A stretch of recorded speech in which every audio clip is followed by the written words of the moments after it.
പോകുന്ന പോക്കില് ഒന്ന് ഹോട്ട്സ്റ്റാറിൽ കേറിയിട്ട് പോകാമെന്ന് കരുതി ഒന്ന് കേറി നോക്കിയപ്പോഴാണ് ശരിക്കും ഞെട്ടിക്കുന്ന ഒരു സംഭവം കണ്ടത്.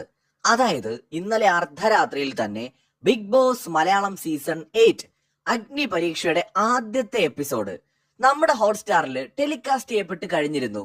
അതായത് എല്ലാവരും ആകാംക്ഷയോടെ കാത്തിരുന്ന കണ്ടസ്റ്റന്റ്സിനെ കുറിച്ചും ഷോയെ കുറിച്ചും ജഡ്ജസിനെ കുറിച്ചും അഗ്നി പരീക്ഷയെ കുറിച്ചുമൊക്കെ നമുക്ക് ഇന്നലെ തന്നെ കൃത്യമായിട്ട് അറിയാൻ കഴിഞ്ഞു. ഒരുപക്ഷെ നമ്മുടെ കേരളത്തിലെ ബിഗ് ബോസ് ആരാധകരിൽ ഒരു വലിയ ഭൂരിപക്ഷം പേരും ഈ ഒരു ആദ്യ എപ്പിസോഡ് ഹോട്ട്സ്റ്റാറിൽ കണ്ടോ എന്ന് എനിക്ക് സംശയമാണ്. വളരെ വൈകി രാത്രിയിലാണ് ഞാൻ ഈ ഒരു എപ്പിസോഡ് ഹോട്ട്സ്റ്റാറിൽ കാണുന്നത്. സോ ഇപ്പൊ പ്രേക്ഷകർ ഈ വീഡിയോ കാണുന്നത് രാവിലെ ആയിരിക്കും. എന്തായാലും നമ്മുടെ അഗ്നി പരീക്ഷയ്ക്ക് ബിഗ് ബോസ് മാമാങ്കത്തിന് വെടിക്കെട്ട് തുടക്കമായിരിക്കുകയാണ്, ഗംഭീര തുടക്കമായിരിക്കുകയാണ്. ഈ ഫസ്റ്റ് എപ്പിസോഡിൽ ഒരുപാട് കാര്യങ്ങൾ ഡിസ്കസ് ചെയ്യാനുണ്ട്. സോ ഗംഭീര തുടക്കമാണ് ഉണ്ടായിരിക്കുന്നത്.